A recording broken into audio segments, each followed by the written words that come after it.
200-300 граммов крупы, у меня гречка или макароны, небольшая баночка консервов рыбных, килька в томатном соусе или мясных, тушеная свинина. 100 граммов хлеба, одно яичко сырое, а также 50 граммов сыра, небольшой кусочек масла, 3 или 4 литра воды, в зависимости от времени года, летом больше, а также 4 упаковки смеси быстрого приготовления и 200 граммов молочной смеси для младенцев или маленьких детей. Нет, это не диета и даже не корзина низких цен из супермаркета. Это минимальный дневной рацион, который государство готово обеспечить одному жителю, если случится худший сценарий.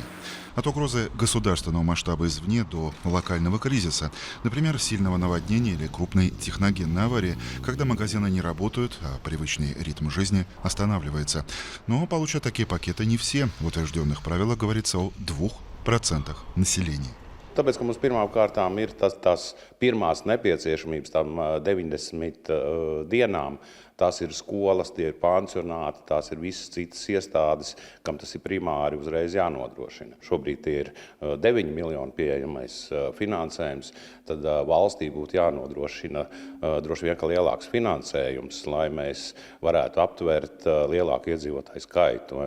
Vienvārds sakot, tā, lai nedod Dievs, ka mums tāda situācija vispār valstī ir, lai nepietrūkst tās lielveikalos pārtika, lai tā pārtika būtu pieejama jebkuram. Protams, katrs ir šobrīd arī aicināts no aizsardzības министрijas puses nodrošināt šo 72 stundu somu. Первыми продукты из госрезерва получат внутренне перемещенные лица, то есть те, кому пришлось эвакуироваться и оставить свои дома, а также находящиеся в пансионатах и интернатах и сотрудники служб, занимающиеся ликвидацией последствий чрезвычайной ситуации. До сих пор государство планировало покупать еду только после наступления кризиса.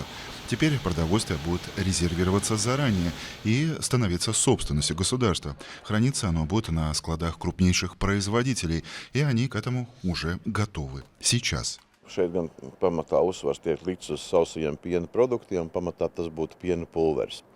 Mēs jau esam vieni no iniciatoriem, kas pēdējo faktiski 10 gadu laikā, vēl pirms pat situācijas, kāda ir izveidojusies pasaulē, sakarā ar Ukrainu, ne tikai, jau bijām tie, kas ierosināja, ka mēs esam gatavi turēt šo te nepieciešamo produktu apjomu, tā saucamā X stunda ir doma, ka, protams, tas nekad nepienāks, bet mēs tam esam gatavi. Все продукты из списка должны производиться исключительно в Латвии из местного сырья, чтобы не зависеть от поставок в случае закрытия границ или прекращения импорта. Распределять продуктовые пакеты будут самоуправления. Также местные власти займутся оповещением жителей через все доступные в тот момент каналы – СМС, масс-медиа, соцсети и даже полицейские громкоговорители.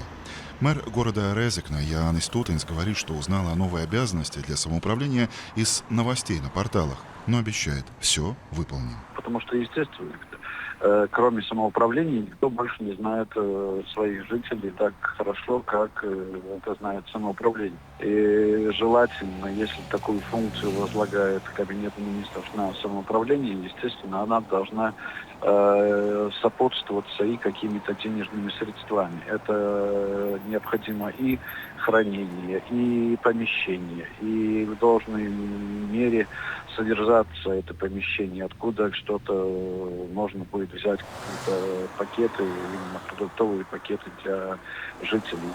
Еще ближе к границе, в соседней Краслове, ситуацию оценивают более скептично. Главный вопрос здесь, а кто физически доставит эти пакеты до самоуправления в момент кризиса? Es domāju, ka stundā viņa nedarbosies, jo mēs meklēsim, kas mūs vēdīs. Ja mēs skatāmies, kas šodien notiek Ukrainā, Krievijā, tad pierobežā tā ir kā mirstošā zona. Realitātē, protams, es varbūt izietu Lietuvas variantā, kā es zinu, kā ir pie kolēģiem.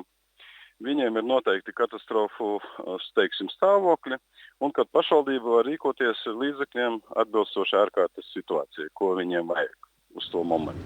Вместе с новыми правилами правительство нашло и 9 миллионов евро для начала реализации этой программы.